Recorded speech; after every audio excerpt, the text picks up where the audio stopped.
So there we were, gathered in my aunt's cozy living room for our annual family game night.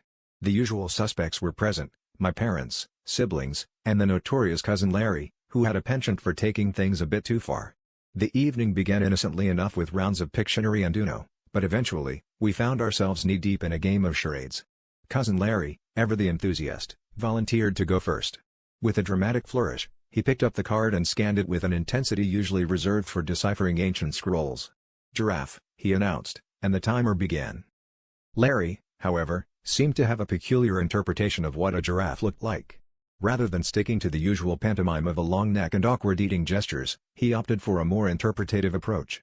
He contorted his body into positions that would make a yoga instructor proud, swaying his arms and legs in a wild flurry.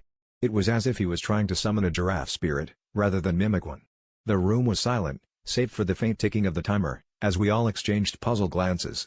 But then, out of nowhere, my little brother joined in, attempting to mirror Larry's bizarre movements, and thus, the long neck shuffle was born. What started as confusion quickly turned into a full-blown dance party. One by one, each family member succumbed to the infectious rhythm of the shuffle. My grandma, bless her heart, even threw her walker aside to get in on the action. Phones were whipped out, videos were recorded, and before we knew it, the shuffle had hit social media. The long neck shuffle was trending, and Cousin Larry had become an overnight sensation. The absurdity of the situation had us in stitches, our laughter echoing through the house as we considered the unlikelihood of our current reality.